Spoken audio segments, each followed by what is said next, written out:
नमस्कार, मैं अभिजीत श्रीवास्तव और आप देख रहे हैं कॉटिलियन कॉन्वर्सेशन। आज के हमारे इस कार्यक्रम में हमारे साथ मौजूद हैं professor doctor Sanjay Paswan. Doctor Sanjay Paswan वर्तमान में बिहार विधान परिषद के सदस्य हैं और इससे पहले अटल जी के कार्यकाल में इन्होंने कई मंत्रालयों को भी सुशोभित किया है, कई मंत्रालयों में इन्होंने काम किया है। इसके अलावा कबीर के लोग जो एक बहुत ही उत्कृष्ट काम कर रही है दलित विषयों के ऊपर में, उसके संयोजक भी हैं। इसके अलावा अगर हम बात करें तो 1999 में, जी हाँ 1999 में जब एक दौर था जब पार्टी नए युवाओं को आगे बढ़ा रही थी, पार्टी में नए युवा चेहरे सामने आ रहे थे, उस समय इंडिया टुडे का एक सर्वे आया था। उस सर्वे में उस समय 11वें स्थान पे जो व्यक्ति था जिसको माना जा रहा था कि वो आने वाले समय में राजनीति का भविष्य होगा, भारतीय राजनीति का भविष्य होगा, उसमें 11वें नंबर पर जो व्यक्ति था जिसका चेहरा था वो संजय पासवान थे। इसके अतिरिक्त सबसे रोचक बात यह है कि उस रैंकिंग में हमारे प्रधानमंत्री नरेंद्र मोदी 17वें रैंक पे थे। आज प्रोफेसर संजय पासवान अलग अलग विषयों पे काम कर रहे हैं। इसके अतिरिक्त पटना विश्वविद्यालय में प्रोफेसर हैं मैनेजमेंट के। तो इनके विषय में बहुत सारी बातें हैं। एक अपने हिसाब से इन्होंने हमेशा अपनी राजनीति की है। ये कभी भी एक ढर्रे पे चलने वाले नहीं रहे हैं। इन्होंने कभी किसी एक पैटर्न पे पॉलिटिक्स नहीं की है। He is quite a married politician जिन्होंने हमेशा अपने हिसाब से चीज़ें की है और कई बार पार्टी लाइन के अगेंस्ट गए हैं, पार्टी लाइन के अगेंस्ट इन्होंने बोला है और शायद इसका खामियाजा भी इन्हें भुगतना पड़ा है। लेकिन आज का जो ये कॉन्वर्सेशन है, आज की जो ये बातचीत है, वो डॉक्टर संजय पासवान को लेकर नहीं बल्कि अटल जी को लेकर है, अटल बिहारी वाजपेयी को लेकर है। अटल बिहारी वाजपेयी वो शख्सियत, वो व्यक्ति जिसे हम युग पुरुष कहें, जिसे हम हिंदू हृदय सम्राट कहें, जिसे हम इंडिया के सबसे फाइनेस्ट डेमोक्रेट्स में से एक कहें, हम जो भी कहें मुझे लगता है ये कम है। आज हम ये हमारे सौभाग्य की बात है कि आज हमारे साथ प्रोफेसर डॉक्टर संजय पासवान यहाँ पे हैं। डॉक्टर पासवान ने अटल जी के साथ काम किया है, काफ़ी करीब से उनको देखा है, काफ़ी करीब से अटल जी के व्यक्तित्व को देखा है, उनकी राजनीति को देखा है, उनके साथ इनको काम करने का इनको अवसर प्राप्त हुआ। तो हम डॉक्टर पासवान से अटल जी के विषय में बात करेंगे, उनके व्यक्तित्व के विषय में बात करेंगे और हम चाहेंगे कि हम अटल जी के व्यक्तित्व के उन पक्षों को जान पाएँ जो आज तक हमसे अनभिज्ञ है या जिसके विषय में हम बहुत ज़्यादा नहीं जानते हैं। तो सबसे पहले आपका स्वागत है सर।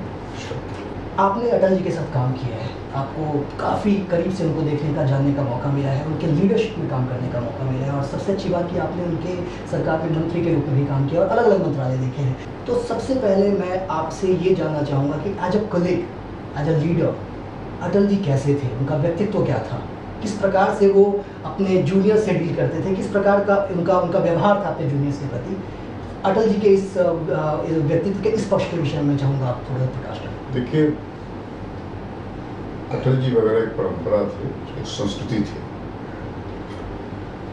जिसको लगभग सब पार्टी के लोग, क्या कम्युनिस्ट हो, सोशलिस्ट हो, कांग्रेस हो, सब लोग लाइक करते थे। मुझे याद है कि बचपन में हम लोग का गाँव कम्युनिस्ट गाँव था। एक बार हुआ कि जब अटल जी दरभंगा आने वाले हैं तो मतलब वो साल था 80-81 का साल था। हम उस समय पढ़ते थे इंटरमीडिएट में। बड़ा कस कहला हो कि अटल जी दरभंगा आ रहे हैं, चलना चाहिए हम लोग। तो कुछ लोगों ने कहा अटल जी को क्यों सुनेंगे हम लोग, अटल जी तो जनसंघी हैं, भाजपा के हैं। तो बड़ा सवाल उसमें गाँव में हुआ। तो लेकिन अल्टीमेटली इतने लोग थे चाहने वाले अटल जी, सब लोग मेजोरिटी में हो गए कि नहीं गाँव से चलेंगे हम सब।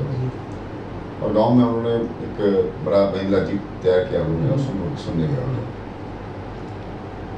तो चूंकि एक हम लोग का जो थोड़ा वो गांव का माहौल था वो था कम्युनिस्टिक माहौल था, मोटा मोटी स्टाइट हमारे गांव में थे काफ़ी लोग। उसके अपने कई कारण थे, कई वैलिड कई इनवैलिड कारण थे उसके, लेकिन थे। तो बहुत बहुत बात तय हुआ कि नहीं चलना चाहिए हम लोग सुनने के लिए। तो उसमें हम भी थे सुनने के लिए। तो उनकी कविताओं को उसको अच्छा लगा, कविताओं को, और बहुत उनका तुकबंदी का होता था, बड़ा अच्छा लगा हमको। तो एज ए ओरेटर उनको मैंने सुना। उन दिनों बहुत तो देश वेश की बात समझते नहीं थे, देश राष्ट्र की बात समझ, लेकिन 79-80 में ये लगता है कि साहब ये बातें हुई तो लगा कि अच्छा बोल रहे हैं और बड़ा हंसते विश्वास से बोलते थे उस बड़ी चीज़ को। तो पहली बार उनको सुनने वहाँ दरभंगा में सुनने का मौका मिला मुझे। और उस समय चुनाव ही था, 2080 का चुनाव तो उसी में आ गए थे। फिर जब हम लोग पार्टी ज्वाइन किए, एक तो पार्टी ज्वाइन करने का अपना हमारा अलग स्टोरी है कि उनको अखिल भारतीय विद्यार्थी परिषद के लोगों ने भारतीय मजदूर संघ दे रहा, मैं उस समय बैंक में था और बैंक की यूनियन में काफ़ी एक्टिव था, जोड़ा मुझे। और उस समय मैंने दत्तोपंत ठेंगड़ी को सुना, तो मुझे लगा कि अटल बिहारी वाजपेयी, दत्तोपंत ठेंगड़ी जैसे जिस पार्टी में लोग हैं वो तो इतनी अच्छी बात है कि समझ में आया कि साहब कम्युनिस्ट तो मैंने देखा सुना नहीं। तो एक मेरा कारण था, अटल बिहारी वाजपेयी जी और दत्तोपंत ठेंगड़ी के कारण ही मैं जुड़ा मतलब कि भाजपा या संघ विचार से जुड़ा। और लाने वाले एबीवीपी के लोग थे, प्रदीप झा भी हैं, और उन लोगों ने मुझे लाया था। तो अटल जी और दत्तोपंत ठेंगड़ी जी हमारे बड़े ये रहे। बाद के दिनों में गोविंदाचार्य जी सर्व प्रभावित रहे, गोविंदाचार्य जी इंचार्ज भी यहाँ गए थे। एक पार्टी की मीटिंग हो रही थी दिल्ली में, कुछ बिहार के खास लोगों में, उसमें बिहार का महामंत्री था। तो अटल जी ने कहा कि भाई कैलाश जी, नीतीश को क्यों नहीं लाते अपने साथ? उसके बारे में सुना अच्छा है, मुझको लाना चाहिए।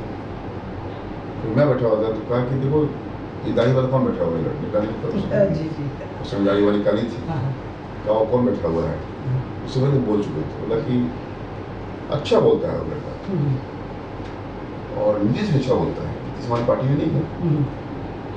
तो बड़ा प्यार से कहा कि क्यों दाढ़ी वाले? और नीतीश दाढ़ी करते थे, दाढ़ी वाले उसको लाओ साथ में, दाढ़ी बाबू से लाओ। तो कैलाश जी में परिचय करा कि ये ऐसे ऐसे बड़े प्रश्न में बोले कि दिल्ली आओ तो कभी मिलना मुझे, ऐसा कभी मिलना मुझे। खैर मुझे अच्छा लगा, पार्टी का महामंत्री था, हम सब लोग टिकट बांटने वाले में, जैसे टिकट की कोई दिक्कत नहीं थी, जानते थे हम लोग टिकट की दिक्कत नहीं थी। तो दिल्ली फिर मिलने गया, तो बोला कि लड़ो क्या चुनाव लोकसभा का? तो उस समय 89-96 में पार्टी की स्थिति था नहीं। देखेंगे आप लोग स्टेट लड़ेंगे, जीतने की स्थिति कहीं नहीं है। मैंने कहा कि जीतने की स्थिति कहीं है नहीं, लेकिन आदेश को तो पार्टी के लड़ेंगे। तो 96 में नहीं लड़ा, 96 में नीतीश जी आ गए, तो हम लोग लगे हुए थे। नीतीश जी को लाया, 96 में जुड़े, समता पार्टी था उस समय। फिर 98 पार्टी निकाल लड़ने के लिए, नहीं लड़ा, निकाल नहीं दिया। 99 में पार्टी ने कहा कि लड़ा देगा इसको। उससे पहले मैंने देख लिया था कि स्थिति इस बार बन रही है, तो स्पष्ट बात था, चूँकि परिवार चलाना था हम लोग को, और तो मैं एक नौकरी छोड़ चुके थे, बैंक का पीओ में था, छोड़ चुका था। तो दूसरा रिस्क लेने की तैयारी नहीं थी, दूसरा ये स्थिति इसकी भी थी ना साहब, और बच्चे जो हो गए थे, प्रकाश जी उस समय बच्चे थे, प्रकाश की माँ बोली कि साहब जैसो एक नौकरी आप छोड़ चुके हैं, ऐसे चलेगा ये सब। तो उसे 99 के चुनाव में तो टिकट दिए, तो उन्होंने इन्फॉर्म किया, क्यों तुम्हारे नाम पे टिकट करते हैं हम लोग इस बार, करना है तुमको? जी क्यों रहेंगे, हाँ 10 मिनट जीत के आ जाओगे। मैं नहीं आया तब, उन्होंने कहा कि आप न भी आएंगे तो भी जीत जाएंगे। तो बड़ा खुश हुए वो कि कोई आदमी बोल रहा है कि सर मैं नहीं, समय उनका वोट अटल जी को आना है, और ऐसे तो जी वगैरह ये मटेरियल थे सब। तो स्टेट में 1-2 जगह प्रोग्राम, उत्तर बिहार में प्रोग्राम हुआ, कभी नेपाल में हुआ, तो कभी गया में हुआ, कहाँ कम समझ में आया, जानते तो सब आएंगे नहीं। उन्होंने कहा कि आप आए ना आए लेकिन मैं जीत के आऊँगा, फिर आपको PM बनाऊँगा। अब समय तक PM हो ही चुके थे, 13 दिन का 13 महीने का हो चुका था। मैं बनाऊँगा 13 साल का बनाऊँगा PM, 13 दिन हो गया था, 13 महीना हो गया था, 13 साल का बनाएंगे आप। तो बड़ा कस के हंसते थे, बहुत कस के हंसते थे, हा हा हा हा, ठीक है आओ जीत के आओ, पैसे वैसे भिजवा दूंगा मैं, कुछ आओ ना आओ पैसे दिखा दूंगा कुछ। तो उनका जीत के मैं गया तो आओ तुम तो मेरे बिना भी जीत के आ गए हो, तुम कहोगे बात की तुम तो मेरे बिना भी जीत गया, बड़ा कसकर। देखो भाई, हमको इसी ने कहा था कि इसके बिना भी मैं, आपके बिना मैं जीत गया था, मैं आ गया है, ये कहा। तो उनका जो कनेक्ट होने का मतलब, मैं कहता हूँ कि लोक संपर्क का, लोक संवाद का जो प्रक्रिया था उनका अद्भुत था। अरे इसी ने कहा था, इसी ने कहा था कि आप आए ना आए, मैं जीत के आ गया, और जीत के आ गया। सुना बिहार में सबसे जल्दी वोट लाया है। तो बड़ा खुश होकर मेरे घर से पड़ा, उन्होंने कैसे तो हमको लेकर खुद मिनिस्टर बनाने की फर्स्ट स्टेप अटेम्प्ट की, ये था पहला डिसिप्लिन मिनिस्टर नहीं बनाया गया। जो सीनियर थे मुनीलाल जी थे, मुनीलाल राम, 4 बार की 4 बार निकल गए थे, उसमें बनाया गया, बड़े खुश थे। लेकिन उन्होंने पार्टी का सेक्रेटरी बना दिया, मैं पार्टी का राष्ट्रीय मंत्री हो गया। और सबसे पहले राष्ट्रीय मंत्री को कैलाश जी थे, तो मैं सुहासाली था कि हाँ कि कैलाश जी बाद से मैं राष्ट्रीय मंत्री पार्टी का हुआ, और इंचार्ज में उसी उड़ीसा का हुआ, सेकंड इंचार्ज हुए। तो इस तरह से एक स्टेट का मतलब पहली बार MP बनना, पहली बार पार्टी राष्ट्रीय मंत्री हो जाना, और एक स्टेट का फुल फ्लेज इंचार्ज, बड़ी बात है मुझे। और वही काम वहाँ पे उन समय किया होता जिस काम से हम लोग के लिए प्रतिष्ठा बड़ी बाकी हुआ। ऑफिस से आने के बाद मिनिस्टर हो गया कम्युनिकेशन का। एक सबसे बड़ी वाक्य जो मेरे जीवन का है, हमने ओथ ले लिया, और ओथ लेकर बैठे हुए थे। तो उस समय उनके ओएसटी हुआ करते थे सुनील कुलकर्णी जी, बड़े बाबा, हाँ जी, उनके पास संजय जी पता है आपको कौन सी मिनिस्ट्री मिली? क्या नहीं आता, कैसे बात आपको? तो मुनीलाल जी जब मिनिस्टर थे वो हटे हैं, तो यूनिवर्सिटी में मिलते हैं, क्योंकि हम लोग बने ही हैं या तो श्रम मंत्रालय के लिए या कल्याण मंत्रालय के लिए। मैं कहा दलित समाज के लोग होते 2 ही मंत्रालय मिलता है, या तो श्रम मंत्रालय मिलेगा या कल्याण मंत्रालय मिलेगा। तो मैंने कहा दिया तो ये कह कि सर रिएक्शन में बोल रहा है, हमने जो कहा कि हमने स्वाभाविक रूप से मुनीलाल जी हटे हैं, लेवल यूनिवर्सिटी खाली हुई है, और शेड्यूल कास्ट थे बेचारे, शेड्यूल कास्ट हैं तो हमको ही मिल रहा है, या वेलफेयर भी लगा हमको। तो हमारी बात पे थोड़ी बगावत था उस बात में, तो कहने का कि हम 2 ही मिनिस्टर का बने हुए होते हैं, जाएगा या तो बोले थे जी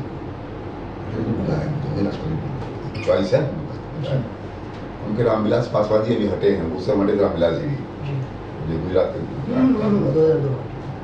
तो हटे थे। तो कहे कि भाई हम संचार दे दीजिए, संचार उसमें टॉप मिनिस्ट्री था उस समय। संचार का उस समय मतलब मोबाइल का ये क्या कहते हैं उसको, चिप जो था, सिम जो था, सिम भी ब्लैक में BSNL का, हाँ और ब्लैक था। हमने संचार दे दीजिए, तो संचार देखो भाई, संचार किसी को बटा तो नहीं, किसी को बटा भी है तो उसके छीन के संजय बाबू को देते। मैं पहली बार में संचार मंत्रालय जब, और मेरे साथ थे कैबिनेट के प्रमोद महादेव थे, जी तो ठीक है, बेसिकली प्रधानमंत्री के ही मिनिस्टर थे, तो PMO में ज़्यादा रहते थे। संचार मंत्रालय में जुलाई का समय था, जुलाई का 2002 था समय था, तो बन गया। तो ये उनका बड़ापन, मतलब चीज़ों को समझने का, मतलब हमारे उस आक्रोश को भी उन्होंने पॉजिटिव लिया कि मेरा तो तय है, 2 मंत्रालय से बाहर कहाँ जाते हैं हम लोग, तो तय है। तो ये करके पूछो कौन सा आप लेगा मिनिस्टर, संचार दे दीजिए, संचार करें। ये एक मतलब एक बड़प्पन था, वो मैंने देखा, ये मुझे अच्छा लगा। अच्छा, यहाँ पे एक अटल जी के बारे में ये कहा जाता है, और खास करके उस समय की भाजपा नेतृत्व के बारे में ये कहा जाता है कि उस समय की जो भाजपा नेतृत्व था, कई सारे युवाओं को आगे बढ़ाया, कई सारे युवा चेहरों को आगे बढ़ाया, जो भविष्य में जाके जिन्होंने लीडरशिप थामी, नेतृत्व के कमान को संभाला। मैं आपसे ये जानना चाहता हूँ कि जो उनके जो कलीग्स थे, जो अटल जी के समकक्ष थे, हालांकि अटल जी का अपना एक कर था, लेकिन जो उनके समकक्ष थे, तो उनके साथ अटल जी किस तरह से मतलब डील करते थे। और आपने एक बड़ी अच्छी बात मुझे बताई थी, मैं चाहूँगा आप हमारे दर्शकों के लिए भी इस चीज़ का ये बताएं।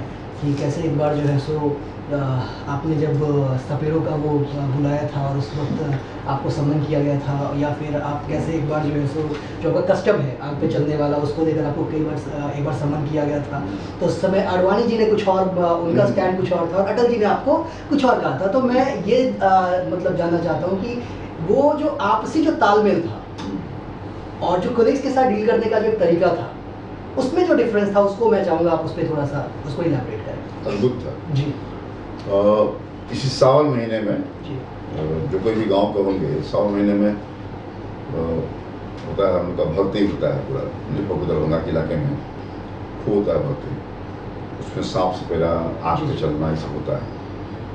ये सब तरीके से हुआ था, तो हमने यही किया प्रोग्राम, इसके मुर्गा ने हमने किया था प्रोग्राम बड़ा कस के वो प्रोग्राम था, तो उसमें हम लोग काफ़ी कुछ किए। तो बड़ी हंगामा बड़ा चर्चा हो गया क्योंकि संजय पासवान उस समय मैं HRD का मिनिस्टर हो गया, HRD में आ गया था, फिर शिक्षा का मंत्री और आग पे चल रहा है, सपेरों को सब बुला रहा है, क्या है इसे। तो ग्लोबल मीडिया में चर्चा उस बात का हुआ कि साहब देखिए भारत क्या, देखिए अनुष हो गया, पुरानी बातों में जा रहा है, सब कर रहा है। पूरी सरकार हमारी कटघरे में खड़ी हो गई, तो उसको लेकर क्या और अपने उठा कर दिया। तो घबराहट भी किसी संजय जी को मिनिस्ट्री छोड़ना पड़ेगा, मिनिस्ट्री छोड़ना पड़ेगा। तो हमको लोगों ने एडवाइस किया कि जाके एक बार अंबानी से एक बार मिल लीजिए, अटल जी से मिल लीजिए। तो मैं पॉइंट में लेके गया, मैंने कहा कि इसमें जिन चीज़ों में, जिन विधाओं में विज्ञान है उनको समझना हम लोग। और कोई सांप पकड़ने के लिए कोई टीम ला रहा है, बड़ा मशीन ला रहा है, और कोई सांप को बिल में हाथ लेकर पकड़ ले रहा है, ये विजडम है, विद्या है, विधा है। तो और कई ढंग से आग पे चलेगा। हमने कहा आग पे मैं चला, मुझे कुछ नहीं हुआ, भले ही किसी केमिकल का इस्तेमाल हुआ होता तो जानना चाहिए हम लोग। केमिकल को सीधे कह देंगे सब पाखंड है, ये हुए, उसके तो जानना चाहिए। अगर हाथ की सफाई आपको चलना है तो हमारा गाँव का आदमी जान रहा है उस टेक्निक को, अच्छी बात है। कोई वैज्ञानिक होकर सीखता होगा और बिना वैज्ञानिक होकर सीख लिया है।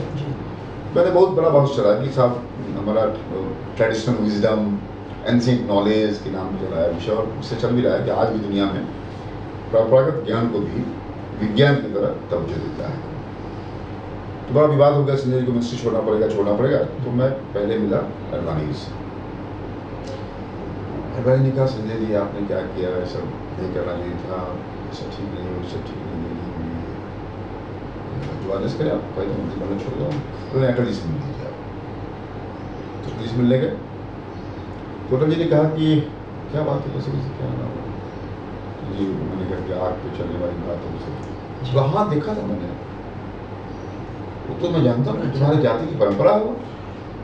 उन्होंने कहा जो मैं जानता हूँ कि पासवानों की परंपरा है, और श्रावण के महीने में होता है और इधर चैत में होता है।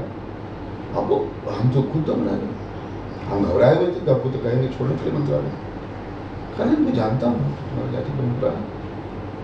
उनका उस शाम वाला बात, हाँ मैं भी जानता हूँ कि सपेरों का संयोग से नवादा में सपेरों का गाँव है, उससे जुड़े हुए थे हम लोग। तो सपेरा गाँव मतलब उस बताया था कि इस बिल के अंदर में कौन सांप बोल देता था, समझिए महक से। हमने कहा कि ये मेरा है, तो उसको मिलाओ, हम मिलेंगे उससे। तो बोले कि हम पे तो इल्जाम है कि हम सब पुरानी बातों को, अरे कोई बात नहीं सर, जाओ ऐसा कुछ नहीं। तो मैं इसे कहा अब हम घबराए थे, हमको छोड़ना पड़ेगा मंत्रालय। कहा कि नहीं तो मैं जानता हूँ, मैं बात करूँगा लोगों से, मामला खत्म हो। जब पीएम ने कहा दिया तो क्या चिंता की बात। तो ये मैं कहा किसने कि उनको समाज की समझ थी, क्योंकि अडवाणी जी सिंध से आए और इंडिया और पाकिस्तान का पार्टीशन के बाद से आए। तो जो भारतीय समाज है उसकी जानकारी जितनी अटल जी को थी उतनी उनको नहीं थी। फिर मैं आया मिलने के लिए अडवाणी से, हाँ ठीक है, उन्होंने कह दिया ठीक है। और हाँ मैं जानता, अब मैं जाना हूँ वो तुम्हारे कास्ट की परंपरा है, जातीय परंपरा।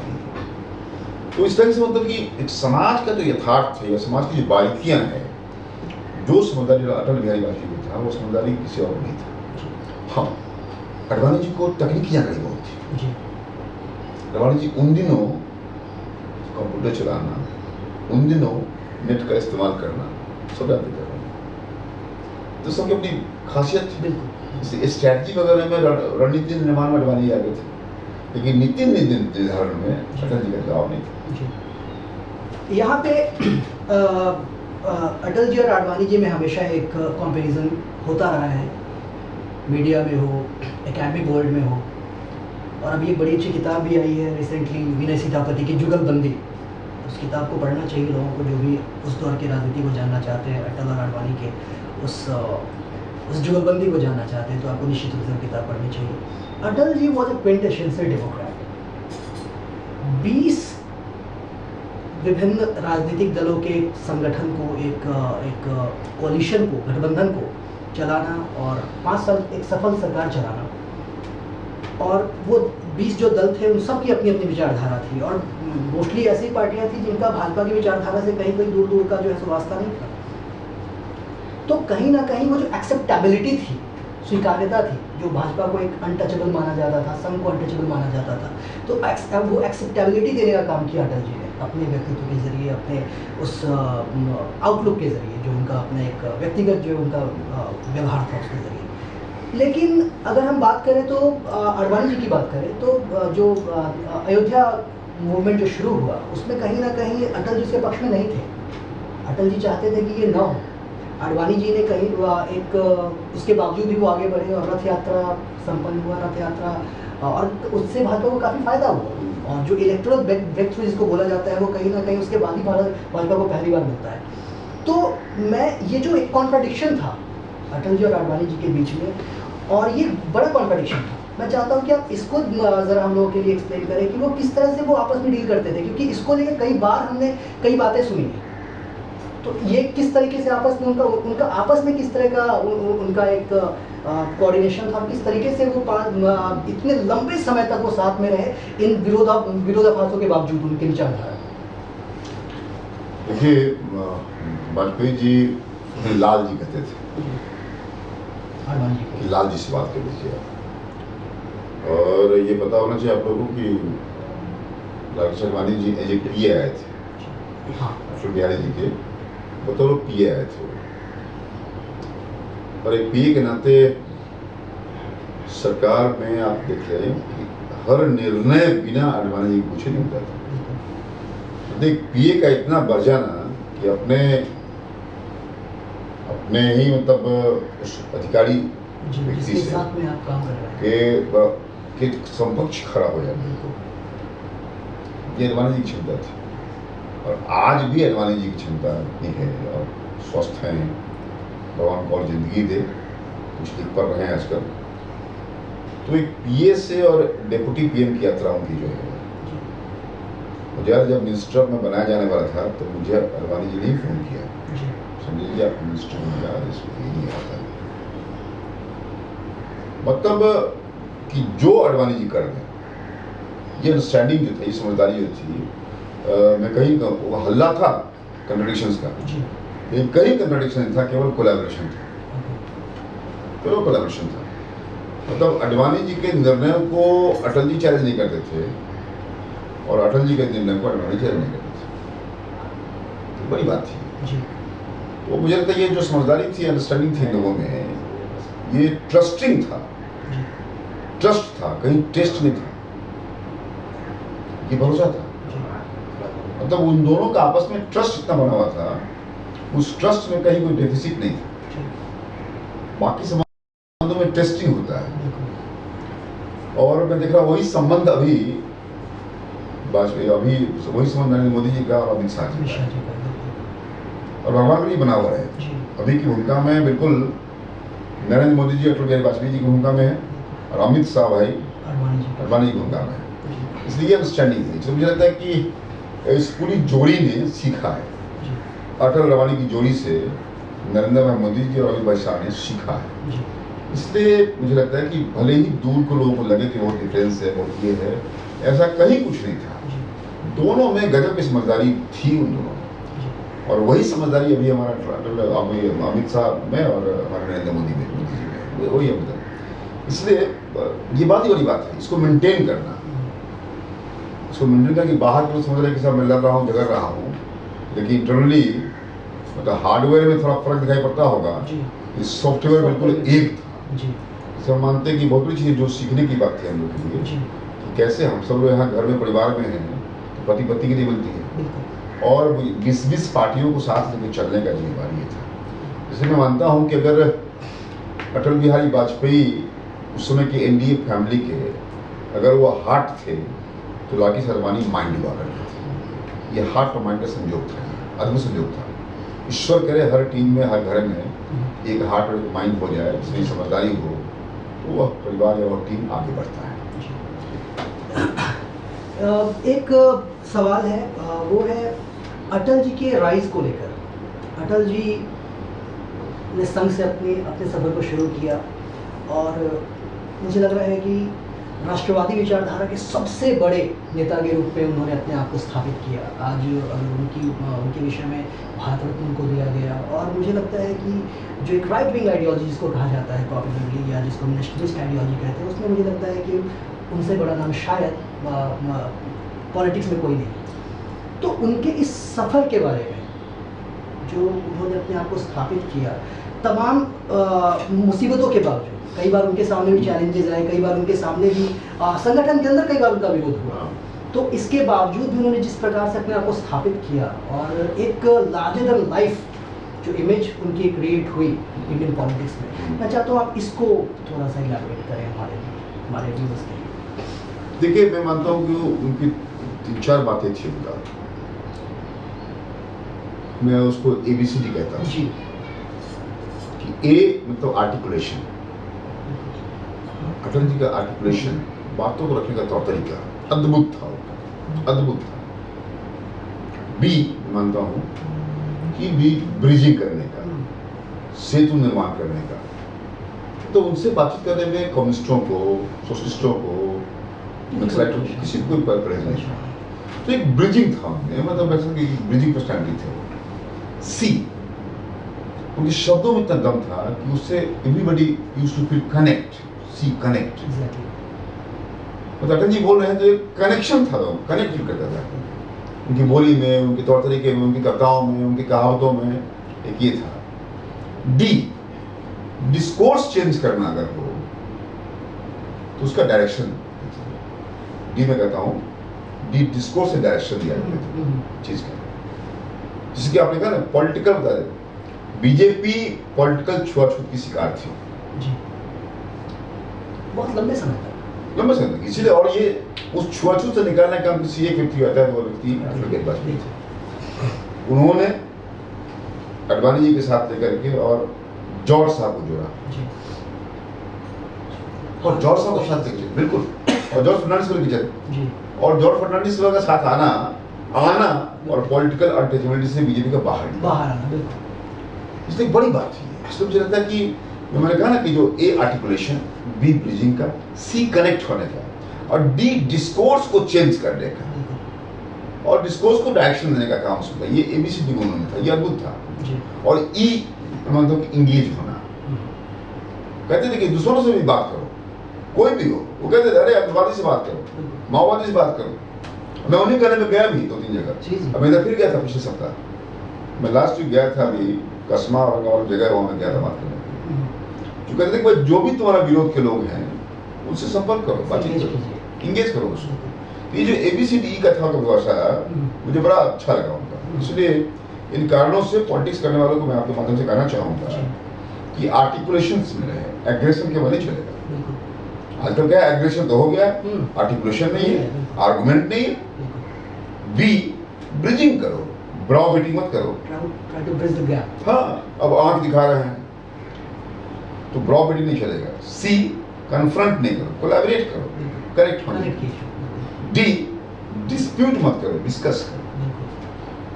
E इनरेज्ड नहीं, गुस्से में नहीं रहो, इंगेज हो उसमें।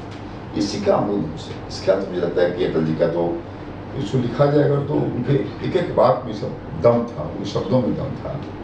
तो उनकी शब्द साधना ने ही हम लोग को जोड़े रखा, इतनी बड़ी पार्टी को और बड़ा करने में उनका योगदान रहा। और सरकार में तमाम विरोधी पार्टी के लोगों को, तमाम मतलब विपरीत धाराओं के लोगों को साथ में चलने की गुण उसमें थी। इसलिए अटल जी जैसा व्यक्ति न भूत न भविष्य हो, न भूत में हुआ न भविष्य में होने वाला है। अद्भुत। और मैं सौभाग्यशाली हूँ, मैं उनके साथ मिनिस्टर रहा, ये मेरा सौभाग्य है। अटल जी के जीवन पे बहुत कुछ नहीं लिखा गया है, हालांकि बहुत कुछ लिखा जाना बाकी है। आने वाले सालों में मुझे लग रहा है बहुत सारे स्कॉलर, बहुत सारे एकेडमिशियंस आएंगे और अटल जी के जीवन के बारे में काफ़ी कुछ हमें और भी पढ़ने को मिलेगा। लेकिन अभी के लिए एक किताब है, अगर आप ये किताब देखें तो ये शक्ति सिन्हा ने लिखी है। शक्ति सिन्हा अटल जी के साथ थे, अटल जी के पर्सनल असिस्टेंट थे और उन्होंने ये किताब लिखी है, Atal ji as a prime minister, PS। तो उन्होंने, शक्ति सिन्हा ने ये किताब लिखी है। इसी साल ये बुक रिलीज हुई है, आप ये किताब खरीद सकते हैं, आप ये किताब पढ़ सकते हैं। बहुत अच्छी किताब है, स्पेशली जो उनका प्राइम मिनिस्टरशिप था अटल जी का, उस दौर के की कई सारी बातें आपको मिलेंगी। इसके अलावा जैसा मैंने आपको बताया, विनय सीतापति की किताब है जुगलबंदी, आप उसको भी खरीद के पढ़ सकते हैं अटल जी की राजनीति को समझने के लिए। एक आपसे प्रश्न है कि Atal ji was also an internationalist, और ये मैं इसलिए कह रहा हूँ क्योंकि अटल जी का जो दौर था, उस दौर में शायद पाकिस्तान के साथ संबंध को बेहतर करने के लिए काफ़ी कुछ किया गया, आउट ऑफ द वे गए अटल जी, है ना। बस यात्रा करना हो, नवाज शरीफ को बुलाना, और बहुत सारे उन्होंने ऐसे कदम उठाए जो शायद अनथिंकेबल था उस दौर में। चाइना के साथ संबंध को बेहतर करने की कोशिश की अटल जी ने, खास करके जो अपने पड़ोसी थे, जितने पड़ोसी थे उनके साथ चीज़ों को बेहतर करने की कोशिश की और लगातार लगे रहे। उनका कहना था कि आप अपने दोस्त बदल सकते हैं लेकिन आप अपने दुश्मन बदल, लेकिन आप अपने पड़ोसी नहीं बदल सकते हैं, तो आपको उनके साथ एंगेज करना ही पड़ेगा।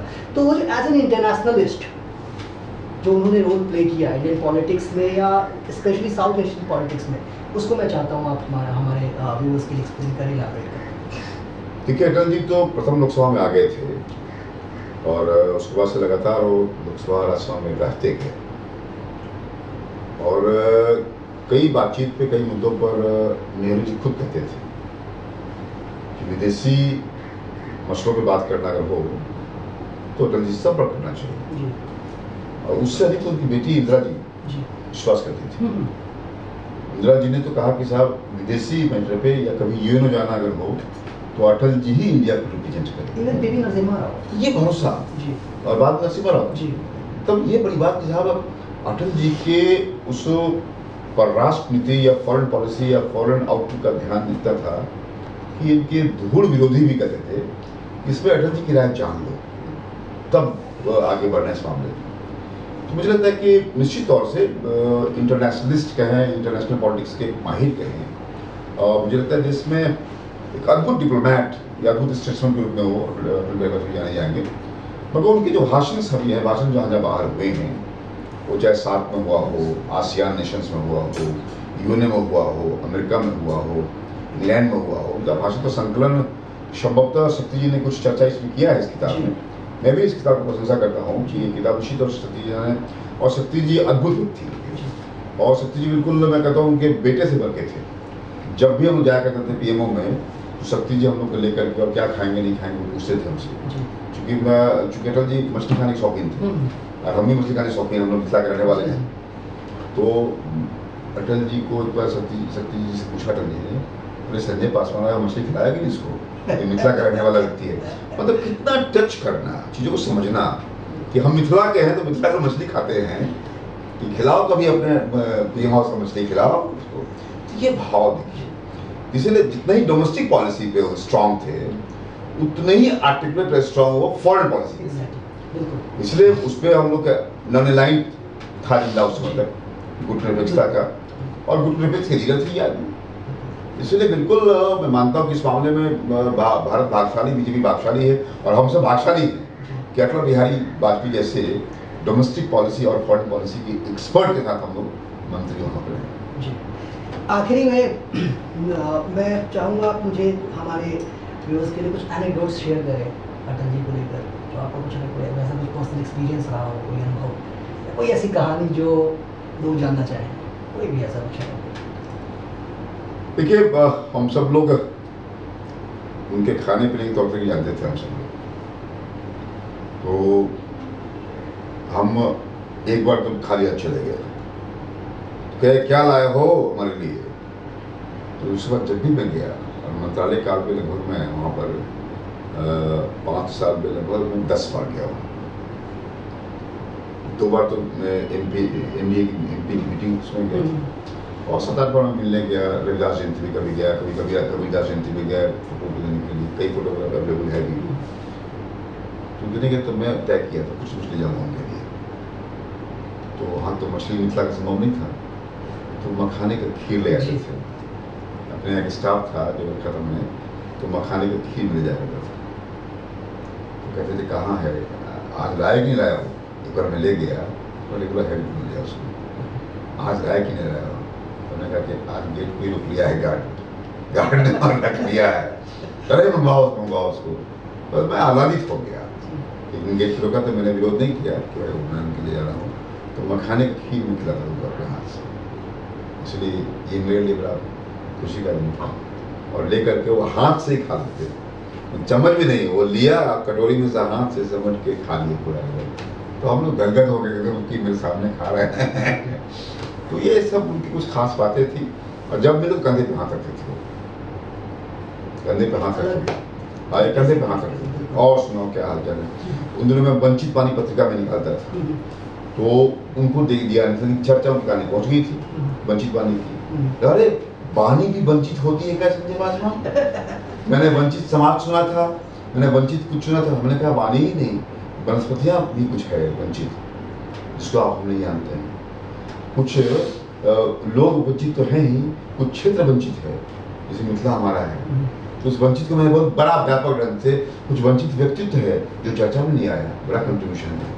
अच्छा, वंचित इतना व्यापक शब्द है जी, दलित शब्द का उपाय वंचित होगा। आओ तब मैं समझ में आ गया कि दलित में है कि दलन है, वंचित में है वंचना है। तो वंचित वाणी के बारे में पूछते थे, तुमने दिया नहीं, फिर मैं पूरा इकट्ठा करके हर महीने का मैंने दे दिया उनको। मुझे अच्छा लगा, मतलब अपने लोगों का खबर रखना जी, अपने लोगों पर जानकारी रखना, कोई इंटेलिजेंस इकट्ठा करना नहीं जी, उनकी खासियत क्या है उसको इकट्ठा करना। फिर मैंने अपने यहाँ तैयार किया था कि हम लोग हर शुक्रवार के दिन जब हाउस खत्म होगा उस दिन अपने घर पे सत्संग करवाएंगे हम लोग। तो उसमें मैंने उनको इन्वाइट किया था, एक बार आए थे उसमें। तो इस तरह से उनका सब चलता था कि मतलब कैसे अपने लोगों को प्रमोट करना, हिम्मत देना, ये था, अद्भुत था उसको। आज उस गुण का अभाव है, घोर अभाव है, घोर अभाव है। तो हम लोग अटल जी को मिस करते हैं, वही miss you Atal ji, miss ji, we miss you Atal ji. 3 साल होने को हैं और मुझे लगता है कि अटल जी जैसा ना कोई पहले हुआ और ना कोई भविष्य में होगा। और हमारे लिए सौभाग्य की बात है कि हमारे इस भारत भूमि पे एक ऐसे नेता का जन्म हुआ जी, हमारे भारत भूमि पे एक ऐसे नेता का जन्म हुआ जिससे हम आने वाले कई सालों तक, कई दशकों तक प्रेरणा लेते रहेंगे। मैं आखिर में धन्यवाद करूँगा और मैं कहना चाहूँगा कि 4 जो बिहारी हैं, प्रमुख बिहारी जी, मेरे दृष्टिकोण से बिहार में कर्पूरी ठाकुर, बाबू जगजीवन राम, भोला बाबू शास्त्री और चौथा अटल बिहारी। ये 4 प्रमुख बिहारी जो हैं, ये मेरे, मैं इस छोटी सी डायरी को देश के लगभग सब जिलों में पहुँचा दिया हूँ और बिहार में लगभग हर गाँव में ये मिलेगा। ये 4 मैं कहता हूँ 4 प्रमुख बिहारी हैं, जगजीवन राम जी, भोला बाबू शास्त्री जी, कर्पूरी ठाकुर जी और अटल बिहारी। ये 4 बिहारी हैं, जगजीवन बिहारी, भोला बिहारी, कर्पूरी बिहारी, अटल बिहारी, अटल बिहारी। ये तो मैं आखिर में आपका धन्यवाद करूंगा, आपने हमें समय दिया और इतनी अच्छी बातें हमारे साथ शेयर की अटल जी के जीवन को लेकर, उनके व्यक्तित्व को लेकर। और हम आगे भी इस तरह के कार्यक्रम करते रहेंगे और मुझे उम्मीद है कि हमें आगे भी प्रोफेसर संजय पासवान जी का मार्गदर्शन प्राप्त होता रहेगा। नमस्कार।